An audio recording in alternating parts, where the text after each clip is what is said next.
Jordan then replies again. Have it your way. I said whatever you think I said. I'm pro-rape, bigoted, misogynistic, racist, whatever trope turns you on. I was trying to think through what we might have lost as a liberal individual society. Protecting women, protecting them against rape, against grow up Sam Seder. It's far past time. Capiche? Hey, come on, grow up, Sam Seder. Far past time. Capiche? It's fucking amazing.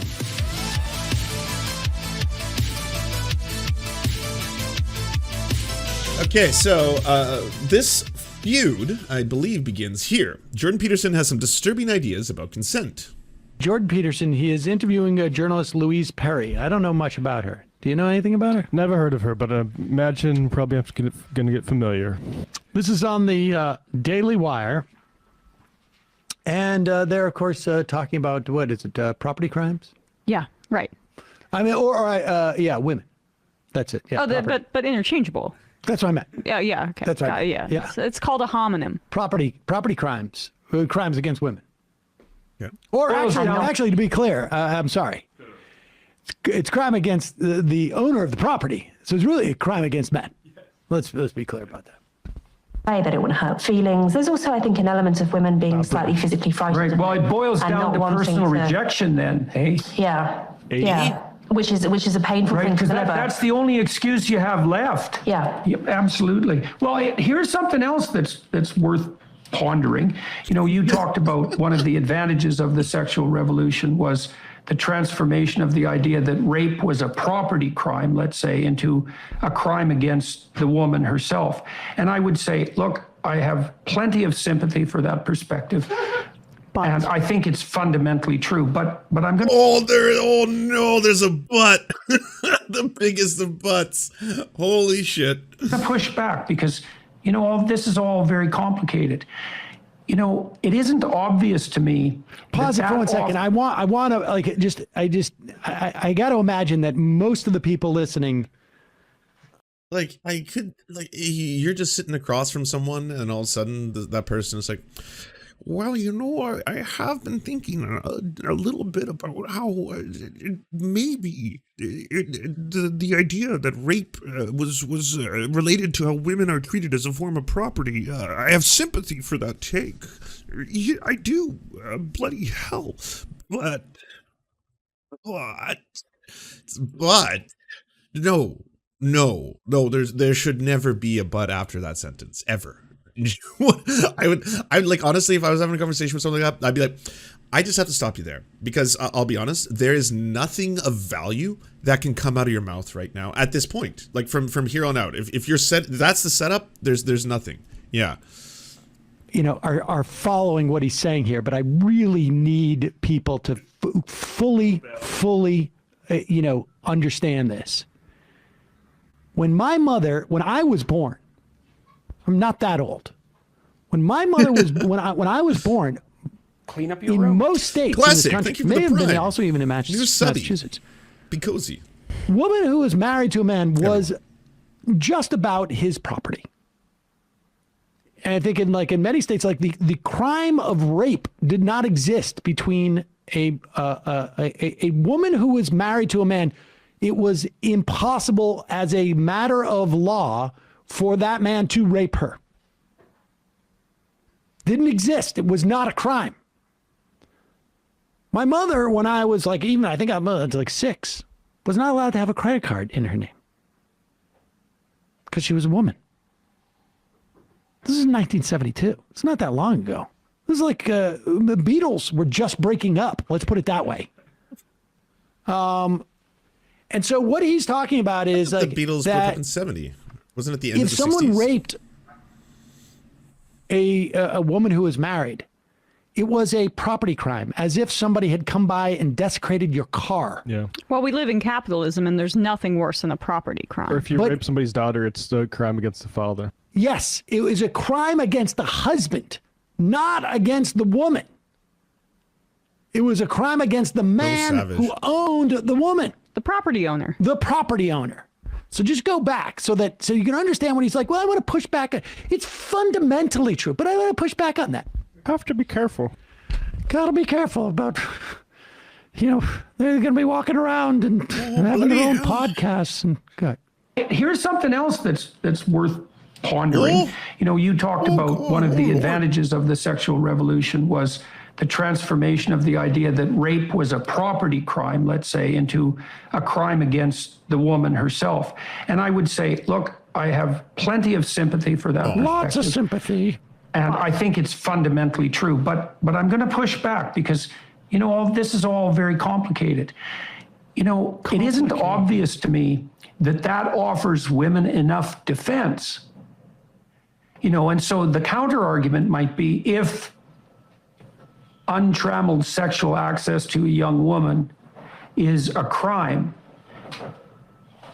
in order for that to be recognized as a crime properly, it has to be viewed as something that will bring the males on her side to her defense in principle. Now, maybe not, right? 'Cause you could say, the rape army defenders to the rescue? What are you saying? What? Holy fuck. maybe we could set up a So this is Wow. a fundamentally conservative worldview. It's not the system that needs changing. We just need to feed more into patriarchy, right? Let's not challenge that notion. In order to get women's rights and a violent crime against her respected by a legal system, let's kind of turn the Well, in order to get men to her defense. That was his words. Now, I don't know if he specified through legal means. I mean, he's kind of old-timey and old-fashioned. He's known to slap a person or two. So maybe that's what he meant. I'm not entirely sure. Maybe he means literally men won't even respect the very idea that this isn't something you should do unless they once again return women to being a form of property. That's the only way guys will get it. I mean, I think they'll continue to do these horrific violent sexual assaults, which I don't condone. Obviously, this is not why I'm here to talk about this. They'll continue to do it unless they can actually view women as property, and then maybe because there'll be a better legal defense, we could have them stop doing that. clock back and make it so that it's more of a crime against the men in her life. What if she doesn't have a man in her life? Well, I don't know. So that she can be recognized. He shouldn't use his platform to challenge notions of patriarchy and to promote the idea that women in and of themselves are people who can experience crime and violent crime. Let's just make it a little bit more male focused, because he is speaking to young men, and what he fortifies with them on a daily basis with his show is the notion that their own grievances and that the harm that's imposed on them is the only real thing that matters in this world. But I also why does he think that the only way to get Add to that, to be honest, is not that it's the only thing that matters, it's that it's a misdirection. It's that because there are legitimate grievances that young men have, they seek out answers to that, whether it's depression, anxiety, they want a sense of community, they want friendship, they want to have relationships, they want to be more successful in life. All these things, they're battered down by capitalism, just like everyone else. And so when they're turning, and they're also reinforced and programmed to be patriarchal their entire lives, dismantling that shit when it's just broadly speaking woven into all fabrics of society is fucking tough. You have to do it on a regular basis, and then sometimes you don't even recognize it. You're like, holy shit, yeah, I didn't even think about this for a second. But yeah, that was the reason why I wasn't able to tell anyone that I was actually incredibly sad for a week, because I thought that that is going to be a burden upon them somehow, shit like that. And so Jordan Peterson's will offer answers, but the answers will be, again, a misdirection. They're not the actual causes of your problems. They're going to be a handful of other things that the right just dabbles in. The common tropes, right?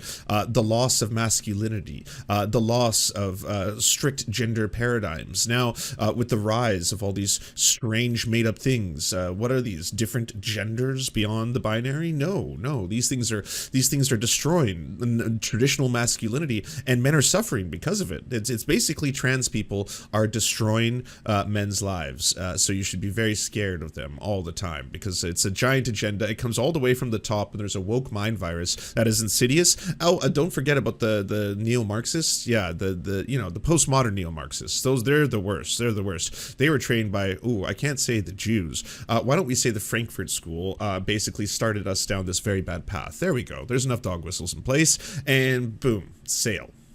There you go. Get out there. So anyways, that's the super yikesy take that the Lobster Daddy had. And so Lobster Daddy quote tweets, not a lot of engagement. What's going on, Lobster Daddy? Quote tweets the Majority Report with Sam Seder. Pause it. Here's another reason to trust me. The Majority Report thinks I'm wrong. Again, at Majority Report, I was suggesting, as anyone with any sense would conclude, that female objection, okay, bloody hell, to unwanted sex, correct in all regards, may still have bolstered by male force, friends, fathers, brothers, so that sufficient protection be obtained. Yeah, so I was right. It's even creepier. Like, I think dudes know rape is bad. Even rapists, because they don't immediately afterwards be like, well, I'm going to tell the police because what I did was a bad thing.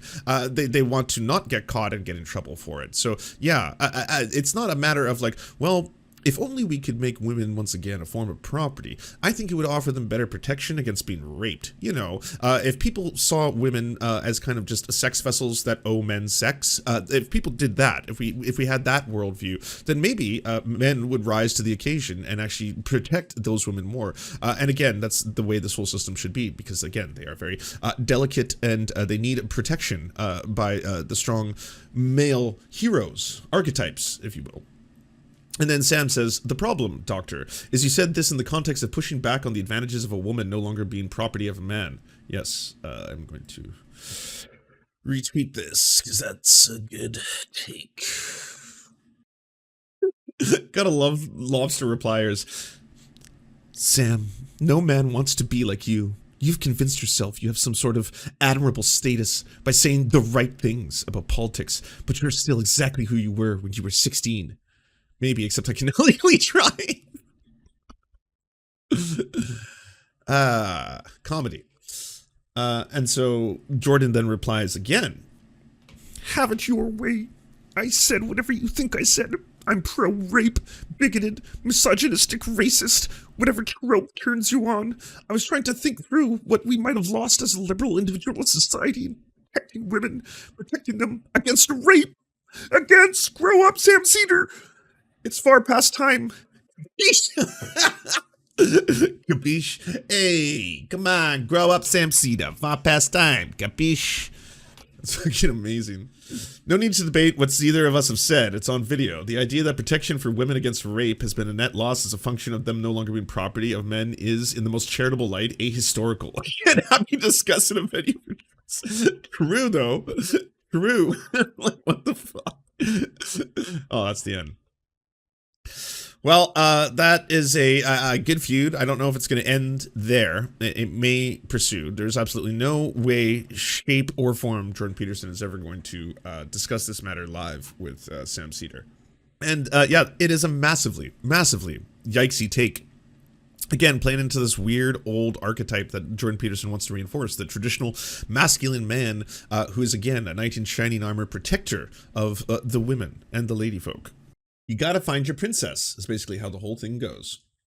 Do you enjoy the Serfs, but prefer not to have to use your eyeballs? Many are saying this. Well, we've got the solution for you. It's the Serf Times in podcast form. Available on most major podcasting networks now. If you enjoy it, please consider leaving a good review and feedback, because it really helps the show out, apparently, and it's free, just like the podcast. To our gods, Xander Corvus and Peyton L. Juste, we shall spend many a generations building mighty cathedrals in your honor. To our monarch, Tom Spiker, we are but your oafish jesters, here to offer you a laugh at any opportunity.